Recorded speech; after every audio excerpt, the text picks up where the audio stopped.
दोस्तों रिसेंटली रूस के रक्षा मंत्री सर्गेई शोइगु ने दावा किया है कि यूक्रेन अपने ऑपरेशन फॉल्स फ्लैग की तैयारी कर रहा है। यानी यूक्रेन डर्टी बम लॉन्च करने की कोशिश कर रहा है। यह डर्टी बम क्या होता है? क्या यह न्यूक्लियर बम की तरह है या न्यूक्लियर बम से ज्यादा खतरनाक होता है?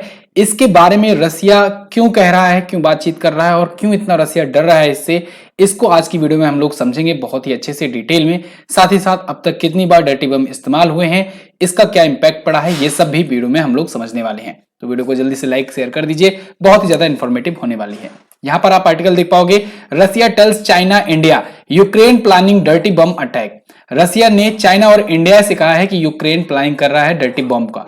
देखिए रसिया कहे भी तो किससे कहे, ये चाइना और इंडिया ही अल्टीमेटली ऐसे पावरफुल नेशंस हैं जो रसिया की बात निष्पक्ष रूप से सुन सकते हैं या फिर कहें कि एक बार के लिए इनकी बात मानने को तैयार हो सकते हैं। बाकी अगर ये अमेरिका से कहने जाएंगे या फिर किसी और देश से, यूरोपियन कंट्रीज से कहने जाएंगे तो सब लोग यूक्रेन की तरफ ही हैं।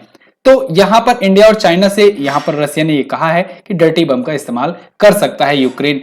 डर्टी बम होता क्या है? डर्टी बम दोस्तों एक ऐसा बम है जिसके थ्रू रेडिएशन फैलाया जाता है। ध्यान से समझिएगा, केवल रेडिएशन फैलाना ही इसका मकसद होता है। न्यूक्लियर अटैक इसे हम लोग पूरी तरीके से नहीं कह सकते हैं, क्योंकि न्यूक्लियर बम जो होता है उसमें न्यूक्लियर विस्फोट होता है, उसमें चेन रिएक्शन तो होता है लेकिन धमाका भी होता है, बड़ा धमाका होता है। टेम्परेचर 5000 डिग्री सेल्सियस तक पहुंच जाता है। लोहे, पीतल, बहुत सारी धातुएं पिघल जाती हैं। उसके बाद, धमाके के बाद उसमें रेडियो एक्टिविटी फैलनी शुरू होती है पूरे आसपास के वातावरण में। तो ये तो न्यूक्लियर बम का अटैक होता है। लेकिन डर्टी बम ये होता है कि इसका मकसद सिर्फ और सिर्फ रेडियो एक्टिविटी फैलाना होता है, बड़ा धमाका करना नहीं होता है। फॉर एग्जाम्पल, बहुत ही सिंपल एग्जाम्पल आप समझो कि जैसे आप जो गुलाल होलियों में खेलते हो, उस गुलाल का एक ढेर हो, उसमें बीच में पटाखा रख दिया जाए, तो जब पटाखा दगेगा तो फिर गुलाल फैल जाएगा, ठीक है ना? मतलब तेजी से गुलाल फैलाना ही उसका मकसद होगा। ऐसे ही ये डर्टी बम होता है। इसमें कोई सा भी, चाहे आप डायनामाइट ले लो या आरडीएस ले लो, ये सभी छोटे मोटे बम जो होते हैं इनको एक रेडियो एक्टिव एलिमेंट के बीच रख करके विस्फोट कराया जाता है, जिससे धमाका तो हो लेकिन तेजी से हवा के धुएं के साथ वो पूरे के पूरे आसपास के वातावरण में फैल जाए। तो ये होता है डर्टी बम। इसे डर्टी बम इसीलिए कहते हैं क्योंकि ये छुप करके एक प्रकार से गंदे तरीके से विस्फोट किया जाता है कि उतना बड़ा धमाका तो नहीं होगा लेकिन धुआं उठेगा, धूल उठेगी और रेडियो एक्टिविटी छुप करके फैल जाएगी। तो इसी डर्टी बम के इस्तेमाल की बात कर रहा है रसिया। रसिया इंटरेस्टिंगली एक बात और बोल रहा है कि यूक्रेन इस डर्टी बम का इस्तेमाल तो करने वाला है लेकिन वो अपने ही देश में ये डर्टी बम का इस्तेमाल करने वाला है। अपने ही देश में करने के लिए इस्तेमाल इसने एक और वर्ड यूज किया है, फॉल्स फ्लैग।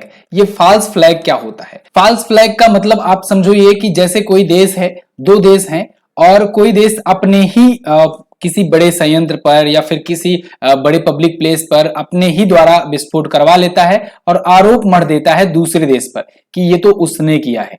तो ये फॉल्स फ्लैग होता है। मतलब अपने ही देश को नुकसान पहुंचाओ और उसके बाद आरोप दे दो दूसरे देश को, दुश्मन देश को। इससे फायदा क्या होता है? इससे फायदा यह होता है कि वो जो दुश्मन देश होता है वो बाकी देशों की नजरों में गिर जाता है और वहां पर जब युद्ध छिड़ जाता है तो बाकी देश उस पर अटैक करने के लिए राजी हो जाते हैं।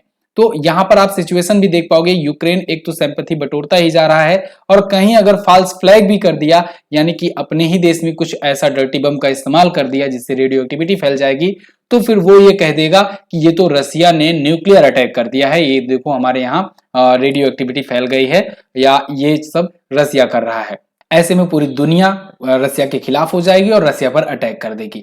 तो ये कहना है रसिया के रक्षा मंत्री का। हालांकि इसको लेकर के उन्होंने कोई प्रूफ नहीं दिया है, लेकिन ये बात उन्होंने बोली हुई है कि ऐसा यूक्रेन कर सकता है, यूक्रेन ऐसी प्लानिंग कर रहा है। वहीं यूक्रेन के जो प्रेसिडेंट हैं व्लादिमीर जेलेंस्की, इनका कहना है कि भैया देखो ये तो परमाणु बम ना केवल एक ही देश यूज कर सकता है, हम लोग ना परमाणु बम बनाते हैं और ना उसका इस्तेमाल करेंगे। अब आपके मन में एक सवाल आ रहा होगा, यार ये रेडियो एक्टिव एलिमेंट इतने ज्यादा खतरनाक होते हैं, ऐसा क्या होता है इसमें? तो दोस्तों रेडियो एक्टिव एलिमेंट ना एक ऐसे एलिमेंट होते हैं जो अपने ही अंदर विस्फोट होने के बाद या टूटने के बाद अपने ही अंदर एनर्जी प्रोड्यूस करते रहते हैं और एक चेन की तरह काम करते हैं। मतलब कि वो टूटेंगे, 2 से 4 होंगे, 4 से 8 होंगे, 8 से 16 होंगे, ऐसे ही चेन रिएक्शन बनाते चले जाते हैं और इसी वजह से फैलते चले जाते हैं।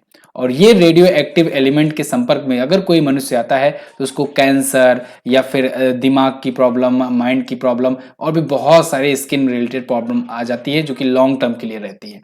और ये थोड़े समय के लिए नहीं, बहुत समय 100-200 सालों तक इसका इफेक्ट देखने को मिलता रहता है। तो इसीलिए ये रेडियो एक्टिव एलिमेंट बहुत ज़्यादा खतरनाक होते हैं। जैसे फॉर एग्जांपल डर्टी बम में जो इस्तेमाल होते हैं जैसे सीजियम 137, कोबाल्ट 60, पोटेशियम 40, यूरेनियम 238, ये सभी इस्तेमाल किए जाते हैं।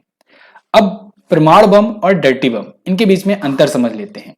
देखो, दोनों बम मैंने शुरुआत में ही बताया कि अंतर तो बहुत ज्यादा है। परमाणु बम समझ लो कि बहुत ज्यादा खतरनाक होता है, क्योंकि जब इसका विस्फोट होता है ना तो आसपास का जो टेम्परेचर है वो 5000 डिग्री सेल्सियस तक चला जाता है। आप सोचो 100 डिग्री सेल्सियस जब होता है पानी, तब भी कितना ज्यादा हीट हो जाता है, पानी उबलने लगता है। लेकिन सोचो जब 5000 डिग्री सेल्सियस का टेम्परेचर हो जाएगा तो क्या स्थिति आएगी। जो धातुएं होती हैं, बड़ी सी मोटी धातुएं, वो पिघलने लगती हैं। मनुष्य जो हैं वो खत्म हो जाते हैं तुरंत। अभी एक एग्जांपल आप हिरोशिमा का लगाओ, तो हिरोशिमा नागासाकी में जब अटैक हुआ था ना, तो वहां पर कुछ ही मिनटों में 70,000 से ज्यादा लोग मर गए थे, तुरंत मर गए थे। डर्टी बम में ऐसा नहीं होता। डर्टी बम में रेडियो एक्टिव एलिमेंट फैलाना ही मकसद होता है। इसमें छोटा मोटा आरडीएक्स से धमाका कराया जाएगा और उसके बाद रेडियो एक्टिविटी धीरे धीरे फैलना शुरू हो जाएगी। एक बात तो साफ है, दोनों ही प्रकार के धमाकों में रेडियो एक्टिविटी फैलती है, और अगर रेडियो एक्टिविटी फैली तो कैंसर और दूसरी खतरनाक बीमारियां तो फैलनी ही तय ही हैं। डर्टी बम अगर यूक्रेन इस्तेमाल करता है और रसिया पर आरोप लगाता है कि रसिया ने न्यूक्लियर अटैक किया, ऐसे में वर्ल्ड वार 3 होना लगभग तय है। इससे पहले भी डर्टी बम इस्तेमाल किए गए थे। 1995 में चेचन्य जो अलगाववादी हैं, जो चेचन्या लड़ाके कहे जाते हैं, इन्होंने मॉस्को शहर के एक पार्क में डर्टी बम लगाया था एक बार, हालांकि ये पकड़ा गया। 2002 में जोस पाडला नाम का एक शख्स अमेरिका के शिकागो शहर में डर्टी बम विस्फोट कराने की साजिश रच रहा था और पकड़ा गया था। 2006 में धीरेन बारोट नाम का एक शख्स था, ब्रिटेन और अमेरिका में डर्टी बम विस्फोट करने की साजिश में गिरफ्तार हुआ था। देखो, डर्टी बम विस्फोट करना बहुत आसान होता है इसमें, इसीलिए किसी इंडिविजुअल को भी ये काम सौंपा जा सकता है, कोई भी इंडिविजुअल हो, क्योंकि उसका मकसद ये होता है कि रेडियो एक्टिविटी फैलानी है।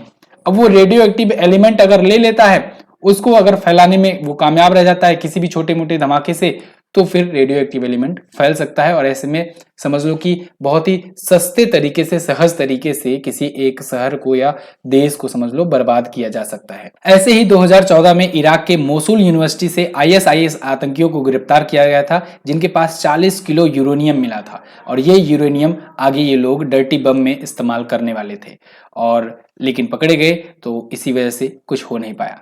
तो डर्टी बम आप समझ गए होंगे कितना ज्यादा खतरनाक होता है। मतलब अगर आपको अगर न्यूक्लियर मिसाइल लॉन्च करनी है तो प्रॉपर तरीके से पता चल जाता है कि हाँ, वहां से न्यूक्लियर मिसाइल लॉन्च हुई है। यूक्रेन की अगर बात करें तो यूक्रेन में कई जगह पर न्यूक्लियर पावर प्लांट्स भी हैं, और जैसे कि मैं आपको एक वीडियो में डिस्कस भी कर चुका हूं, पीएम मोदी ने जेलेंस्की से बात करके अपील भी की थी कि आपको पहले ध्यान देना चाहिए, न्यूक्लियर प्लांट्स जो हैं उनको सेव करो, उसके बाद युद्ध जितनी जल्द से जल्द हो सके शांतिपूर्वक और टेबल पर आकर के मीटिंग करके बातचीत करके इसको खत्म करो, वरना पूरी दुनिया को इसका परिणाम भुगतना पड़ सकता है। यहाँ पर आप देख पाओगे ये जेपोरेजिया रीजन है, और इस रीजन में भी न्यूक्लियर पावर प्लांट्स हैं। और मैंने आपको कुछ दिन पहले ही बताया था कि 15% जो जमीन है वो रसिया क्लेम कर चुका है कि ये यूक्रेन पर कब्जा कर लिया है। यहां पर देख पाओगे ये जो रेड कलर का जो एरिया है ना, इस पर रसिया का आज के टाइम पर कब्जा हो गया है। क्रीमिया रीजन पर हालांकि 2014 में ही रसिया ने कब्जा कर लिया था, और ये जो रीजन है ये नए जुड़े हैं। यहाँ पर जो ब्लू कलर का दिख रहा है ये वो रीजन है, वो क्षेत्र है जहां से रसियन सैनिक को, रसियन आर्मी को भगाया है यूक्रेनियन ने। यानी कि यहाँ पर पहले रसिया का कब्जा भी हो गया था कुछ दिन पहले, लेकिन इसको दोबारा से कब्जे वाले क्षेत्र को वापस लिया है यूक्रेन ने।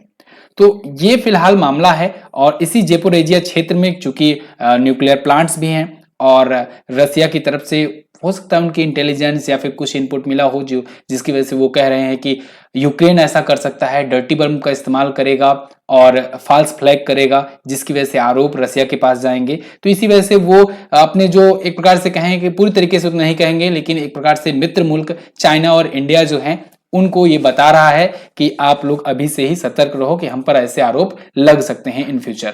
तो फिलहाल ये तो थी ये बात। आई होप आपको ये समझ में आ गया होगा कि डर्टी बम होता क्या है और न्यूक्लियर अटैक क्या होता है, डर्टी बम अटैक क्या होता है, फॉल्स फ्लैग क्या होता है। वीडियो अगर पसंद आई है वीडियो को लाइक और शेयर जरूर करिएगा। इसी तरीके की और वीडियोस पाने के लिए चैनल को सब्सक्राइब जरूर कीजिए। एमजीटी ऐप पर आप लोगों के लिए बहुत सारे स्टडी मटेरियल्स मिलने वाले हैं। यहाँ पर आप बिल्कुल फ्री में पीडीएफ, डेली क्विजेज, बहुत सारे वीडियो कोर्सेज, अपकमिंग एग्जाम्स के और ई बुक हमारी प्राप्त कर सकते हो। अभी के लिए मैं रिकमेंड करना चाहूंगा आपको एसएससी सीजीएल का 2022 का GS special batch. GS plus current affair आपको मिलता है इसके तहत, और मात्र 499 में आप बहुत सारे कंटेंट पा सकते हो और एसएससी सीजीएल के जीएस में आप उम्दा स्कोर कर सकते हो। तो ये कोर्स अगर आपको लेना है तो आप एमजीटी ऐप इंस्टॉल करें। कोई डाउट आती है, कोई इशू आता है तो आप इस पर व्हाट्सएप कर सकते हैं। बहुत सारे स्टूडेंट ने इसे लिया है, आप भी ले सकते हो। ई बुक भी हमारी आती है, ई बुक भी अगर आप इंटरेस्टेड हो तो इसे ले सकते हो। चलिए बहुत बहुत धन्यवाद वीडियो को एंड तक देखने के लिए। मिलेंगे अगले वीडियो में, तब तक के लिए नमस्कार, जय हिंद, वंदे मातरम।